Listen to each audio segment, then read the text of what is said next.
Good day, friends. Good day, family. Just want to greet you from East London. It's very nice and cold here. Sunday morning, it's very cold. This is the third, if not the fourth Sunday that we've not been going to church. It's not fun. I have lost count how many Sundays, but it feels like forever. But let me talk to you about what is a personal story of mine that I have been thinking about for quite some time, and I think that someone may actually be in a position to actually gain something from it. And that relates to me coming to Eastern Cape for the first time in 1998. I remember I boarded a train just 15 after midday on Saturday, a train called Amatola.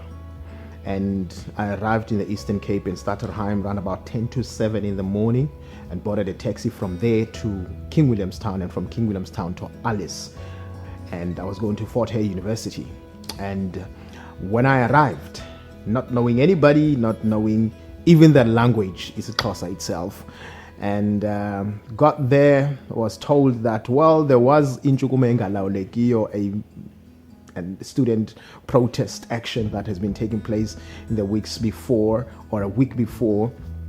And because of that, the university had applied to the High Court in Bishu to get an order that would, evict students from campus and not allow students to be within a certain range or a radius of the university's premises. Mind you, I don't know anybody in the Eastern Cape. I don't know anybody in the Eastern Cape, literally.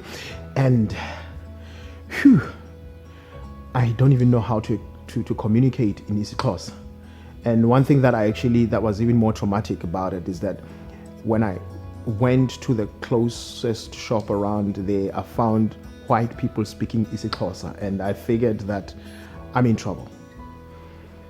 But let me fast forward it, because it's Sunday morning, it's round about 8, 9-ish.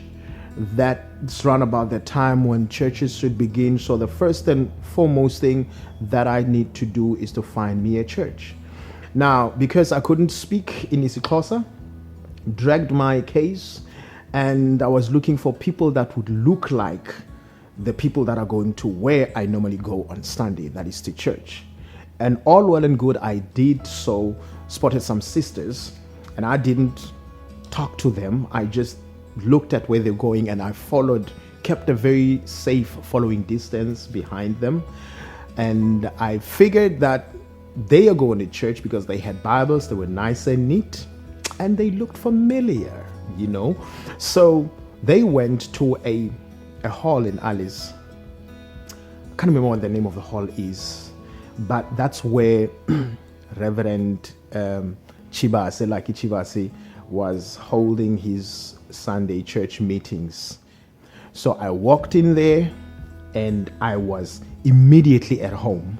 I relaxed, I let loose, put my baggage on the side, and I just got myself into that frame of thanking God for the safe trip to be in Alice ultimately. Mind you, I don't know where I'm going to sleep.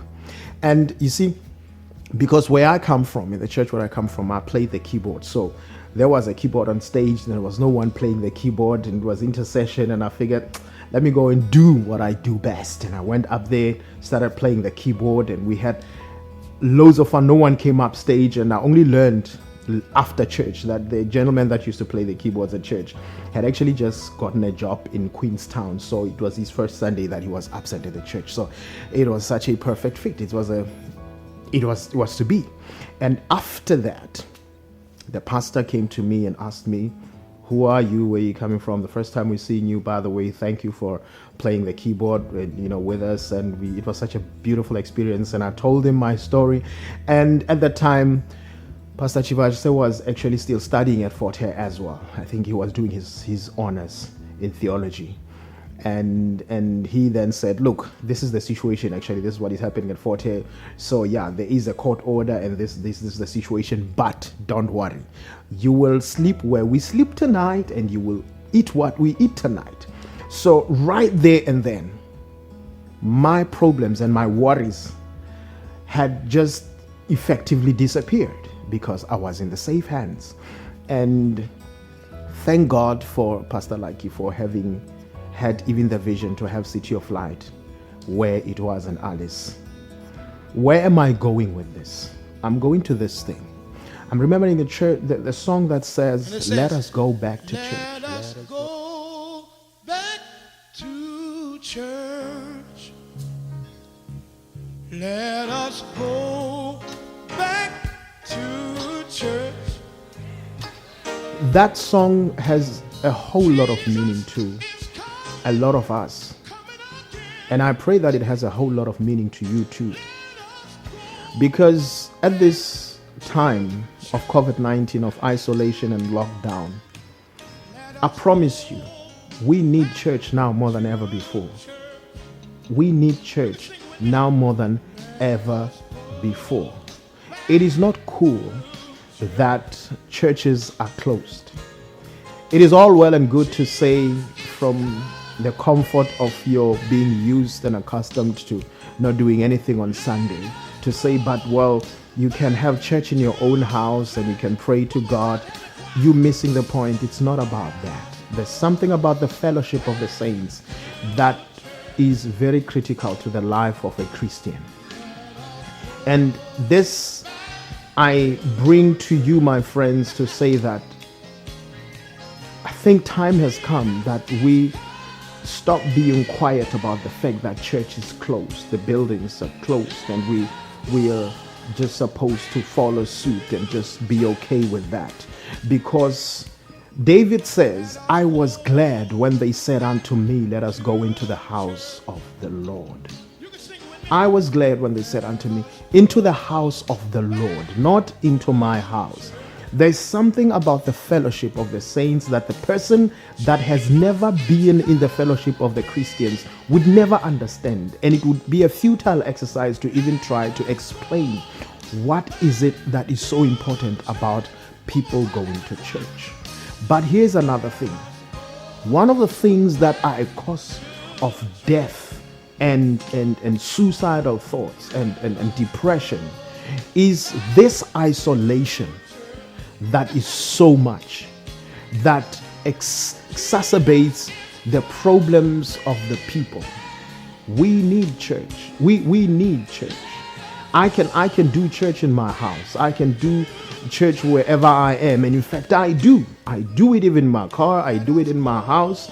And I do it wherever I am. But there's something that the fellowship of the saints closes that no individual fellowship can close. So I'm saying this, that it is a prayer of my heart that we all as Christians, we all as those that know the importance of church, let's close our ears to those that do not know what this means to us. What this means to us is more important than COVID-19 itself. May we start a fervent prayer to say that no more shall the churches be closed. Because the one thing that is for sure, the church has never been linked to the cause of infections of COVID-19.